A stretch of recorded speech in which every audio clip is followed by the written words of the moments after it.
Thank you, Jaquel, here for FAMU Now. Jason Joseph, correspondent, with our special guest, Pam Oliver, the 2015 summer graduation speaker. How are you doing? I'm doing great. Thank you so much for having me. This is, you guys have it good here. You got some good stuff, good toys. That's wonderful. They're nice to play with every now and again. But again, we want to thank you for coming on FAMU Now. And I want to ask you a little bit about your journey to FAMU. My journey to FAMU was weird. I don't remember anybody in my household being all that thrilled about me coming to Florida A&M, only because my dad said, that's a party school.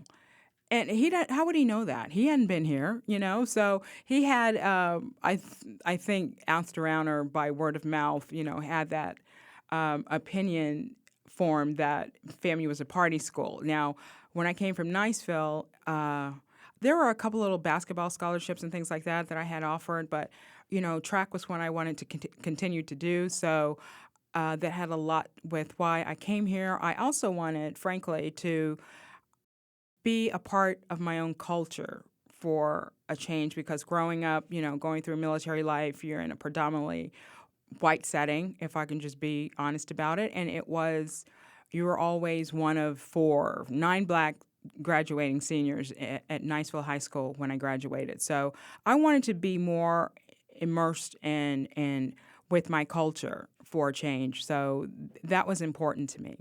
Okay, a little interesting. You said Niceville, and that definitely does fit you. I had a chance to interview the sports information director, Vaughn Wilson, a few weeks back, and that was one thing that he definitely said about you, was that it fit you very well. Yeah. I'm not that nice. Is that what you're saying? I'm nice in other ways. Yeah, whoa, she's nice. But no, I'm not. How long did you work on that? Pam Oliver. Took me a couple minutes. Are the people nice from Niceville? Yeah. Love you, Niceville. Well, thank you for shooting my joke down. That was definitely not what I tell you anticipated. What, that wasn't hard to do. That joke was up there flapping in the wind. It was like, pull! Yeah, it was the low-hanging fruit. But the reason why you're here is because you are the 2015 summer commencement speaker. Looks like you have a little bit of nerves. It's not really nerves. I get this energy. I think that everybody should. Adrenaline is a good thing. If you channel it properly, it's a good thing. You do kind of understand that you are about to speak in front of all of these people. But my job on any given Sunday, there are 15 to 20 million people on a Sunday viewing the game, but they're not all there looking at you. So when you're in a room and you're giving a speech and everybody's looking at you, that is a little different. And that, makes me a little nervous, but I really don't feel that nervous. I think because this was such a nice setup to what I'm going to do later, and just receive so much love and appreciation from the journalism department. I keep leaving out graphic arts. I'm so sorry, graphic arts. But I've had such a wonderful morning that I think this afternoon is going to be great. Okay, so I'm going to take you back down memory lane just a little bit. Let's go back in the time. Yeah, back in the time, just a little. You had humble beginnings, starting off in Albany, Georgia, and you bounced around. What are some of the areas? I didn't bounce around. I chose various stops along the way. You act like I'm a journeyman. No, you're not a journeyman, but we will definitely get to that. I'm just messing with you. But you had a few different stops before you ended up doing network sports. Just talk a little bit about that journey and what it was like. It was a great journey, actually. I felt that each one of those stops in Albany and Huntsville, Alabama, and Buffalo and Tampa, I learned something different at each place. But I also was able to grow from one market to the next market and to the next market, because as you go up, more is asked of you, and you're facing bigger and bigger challenges. But you never know, I think, when the phone rings and is this the right move? Should I do this right now? I like to be I was fortunately in a position to be able to ask myself that question. But my biggest goal, I remember, it wasn't the New York market, it wasn't the LA market. I'd always wanted to work in the Tri-City, like North Carolina area. I don't know why. I put a dot on that area, and it just goes to show you that how life breaks out when you're not trying to control everything. So the phone would just ring almost on a 2-year basis. Like you can put it down on your calendar. That's just how it went. And I was just determined to do well. And I was afforded opportunities to grow. Okay, and you made the transition from news to sports, which leads me to my next question. You were an All-American at Florida A&M, 1996 Hall of Famer Hall for of the Famer. FAMU Sports Hall of Fame. Yeah. What is your favorite memory when it comes to your time as an athlete? Wow. I think it had to be when our relay team, Pam Porter, Vogel Newsom, Mary Jones, and me, we went to a track meet when before we were with the NCAA, there was something called the AIAW, and when we went to, I can't remember the town right now, but it was the 4 of us. Nobody else went. We were kind of that good. They just traveled us. You go back and I was like, "How was your weekend?" I don't know. How was your weekend? But we were such a unified group. When we hit that track, there was no wasted motion. We were so efficient, and everybody had worked so hard. Whether the first leg, the second leg, the third leg, or the fourth leg, each one of those positions on the track required that you really know and understand that you've got a leg to kind of that you're responsible for. So it's teamwork. You take care of your leg, I'll take care of my leg. You take care of yours, and I'll take care of mine. And then we went on to just start running incredible times, and got some national attention because of it. And I just remember it being the 4 of us only, and it was really, really special that FAM would allow us to go. Okay, and today you had a chance to take a stroll through Down the memory School of lane. Journalism and Graphic Yes. Communication, and you were actually honored earlier this morning on the Pamela D. Oliver Production Hall. What do you feel about that honor? I'm still processing it. I just, I round the corner and there you guys are, like snickering and ha ha, like, okay, what's happening? And then you see your name up there, and I'm just, I can't even figure out what I am, but I know that it's a good feeling. But I'm just so moved, I think is the word, moved by it all, because what's happening here at this journalism department, it's just stellar. And to be able to see my name on a door here, period. It was said I couldn't really cut that. The scissors were dull. I blame it on the scissors, or I'm really uncoordinated. It was So just a we just couldn't malfunction. cut that ribbon right off. But I hope that's not a sign to come of the success that's going to take place in this particular area of the building. But I just will never forget it. I'm so glad that you guys were there. I'm so glad that I can look around and remember your faces and know that you were there for me that day. All right. And with that being the case, you see how the school has developed now. What were the differences between when you were in school here and today? I mean, the difference between when you were here, we were on typewriters, okay? Typewriters. We would come in, we'd go gather our stories, and then you're okay. Now we have a deadline, and there's no going back and it's spell checking and pulling up a different word for this and that. It was go, and we would sit at our typewriters. I was the worst typist. I didn't do very well in high school in that, but and I got in trouble a little bit for that. There's like, your typing's poor. So I'm like, what does that mean I have to go? But it was definitely the technology that you guys have right at your fingertips, the equipment, it blows my mind. This could easily be somebody's television station studio / production house. I mean, this is amazing. That light right there is better than the one I use on Fox. Truly. That light right there, can I take a picture of it and show Fox? This is what I'd really like to look like. So, yeah, you guys I hope you understand how fortunate you are here, that you have everything at your fingertips. And I see you're one of those young people that I've come across who are utilizing it. So that's great. And maybe Fox will put that in the budget for you. You just have to put a special ask and say, this is what FAMU I'm going to take had. a picture of this is exactly what I want. I want my lighting to look like that. You know, once you start getting up at a certain age, it's all about the lighting. Got to have a good light and a good moisturizer. Not bad, not bad. Yeah. Now, you do work for Fox Sports, excuse me. And what's your favorite memory just covering sports? Because I certainly have one of you. Do you? Yes, oh, I do. my. Probably has. Oh, boy. You know what? I was not having a good day.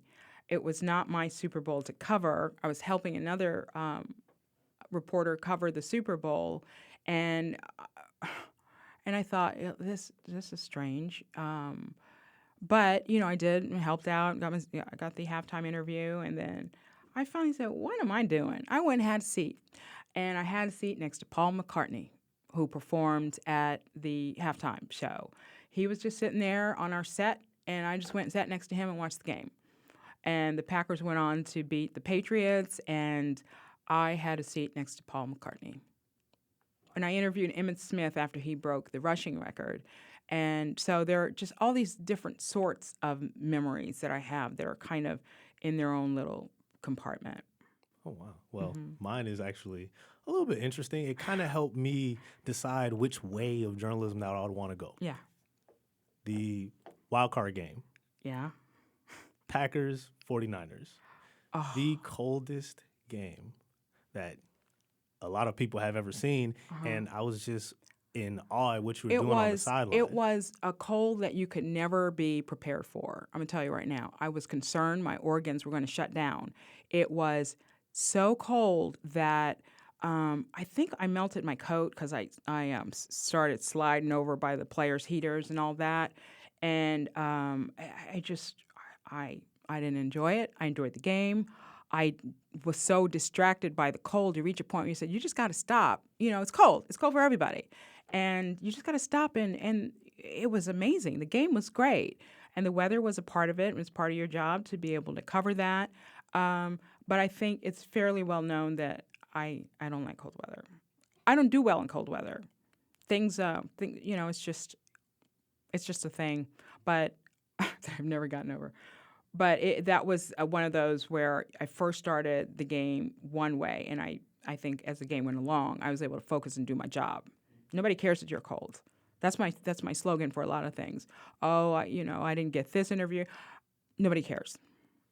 Okay. And what inside you just propelled you to work through that cold and have such a great broadcast?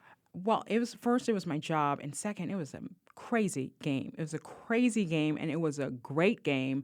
And pretty soon you're looking at the action on the field and not how you can sneak over near somebody's heater. But you knew the weather was such a part of it that that's one of those things that it's like this perfect storm of just, okay, it's cold, there's a great game, I think my organs are going to shut down, and it just turned out to be something that you talked about for a long time, and you were there. Okay. And what is, in your opinion, the best interview that you have ever had? Look at you with your polka dot socks on. The best interview. I think an interview I felt really good about was with Larry Brown when he was with the Pacers. We had such a good conversation that we forgot that the cameras were there. I was interested in so many aspects of what he did as a basketball coach and how he goes about kind of meshing this whole thing. I don't know why it was Larry Brown, but I do remember, and Hakeem Olajuwon and I had once a conversation that got into Islam and him being a Muslim, and this was during a playoff run, so it didn't even get on. But we were just, I had more questions, and he always says praise to Allah before his free throws, and he had won MVP, and so the religious aspect of the player I thought was part of his story, and we had a really nice conversation about that. Okay, that's pretty interesting. Yeah. Now I'm gonna continue along those lines. If you had to pick You look a like better Ralph soundbite, Transvet. the New Edition guy. I was staring and I'm looking. I'm going, who does he look like? You look like Ralph. Oh, You look like goodness. Ralph. That is definitely. Have you heard that before? No, that's a first. I've never heard that no. one before. Mm-hmm. Okay. You're the front man. Definitely. You got any don't mind moves? that. Dun, dun, dun, dun. Bum, ba-dum, ba. I have a few Bum, moves. bum, I like. bum, At least I like okay. to think I have a few moves. Candy girl. You're gonna get me to sing in a second. I can't have that happen. No. Now, if you had to pick which was a more interesting person to interview, would it be Brett Favre or Peyton Manning? Oh my. God, they're so different. Peyton is wicked funny. He's got a wicked sense of humor, but he is very different in person sometimes than he is after in post game. Brett is Brett. If you ask Brett one question, expect a 20-minute answer. He's just all over the place, and he just, one sentence leads to another thought and another thought and another thought. So you learn when to interject yourself, because otherwise, your time's up. But they're so different, the slow Southern drawl, and all of that. But they're too different to kind of pick. I don't know which one I'd like to interview more, but Brett, I love talking to Brett, and I love talking to Peyton. They're just too. Brett wasn't. He didn't fancy himself this great football mind. He just he knew he had a cannon, and he knew where to put it. And I can't use the word, but one of his teammates said, "Just put in the basket." Isn't that awesome? Yeah. So that's what it wasn't like, okay, on this timing you run this route and cut here. Brett was just like, be where you need to be, and I'll get the ball to you. Yeah. Sounds interesting. I would love to possibly meet them down the line and ask them They'll a be few retired. questions. Well, Brett's already retired, and Peyton's headed that way eventually. So you might meet them, at a on the convention backside or of the circuit. something. Yeah. Okay. So you have gone through a few different things in your career. I remember when we were actually at the ceremony for you, you mentioned that you didn't know who the second baseman of the Astros was when you were working in Houston, Craig Biggio. I know Craig Biggio. There we go. I just had to. You Googled it. Nope, did not. You can ask. Oh, that's right. Oh, I know that now. And I talked to him several times. Okay. Yeah, that's just. As soon as you said the name, I'm like, no, he's right. Yeah, You're right. Just had to You're slide right. that underneath the door. But as far as your career, you have gone through some adverse things. What advice could you give to a lot of different journalists when it comes to going through adversity and coming out great on the other side? Yeah, I think it's important that you put it in a perspective that this is life and this is my job. And you kind of try to, I think, as a person, learn how you can move through that in the healthiest way possible. And, I think anger and bitterness and, all of these kind of emotions only impact you. The people who made decisions, they're skipping down the lane. And you just don't want to be the one who, oh, woe is me, and, how could you do that? And you know what? Things change and things happen, just like in life. So just apply your life lessons and the things that you learn to deal with on a daily basis. You just apply it to that. I mean, there's nothing special about what I'm doing in journalism that would preclude me from having, I call it a kick in the teeth, and it just it takes your breath away initially, but then you go on about what you have to do. You walk the dogs, as I talked about. You do the day-to-day stuff, and then pretty soon you're like, what? Why was I thinking it was so tragic? It wasn't tragic at all. So. Mm-hmm. And since this is our FAMU Now special graduation edition, I would be remiss if I didn't ask you if you had any words of wisdom to the future graduates. Oh, well, I do. How much time do we have? Gosh, the thing that I would have loved to have heard, I think, was that you might not have been the top in your department or seen and plucked out as something special, or you're going to go places. It took one professor to say something that you can do it, kid. When I was a sophomore, And I just said, really? You think so? And it was that you just getting that kind of feedback and that kind of from one person kind of propelled me, I think, to I can do this. I don't have to be the top one who gets all the great jobs, and I'm still, figuring out how I'm going to get a job, after school. But yeah, it was. I would like to hear something about that. You don't have to be number one, to land in a really, really good spot. The path that's meant for you will unfold. Even though I was scaredy cat a couple of times.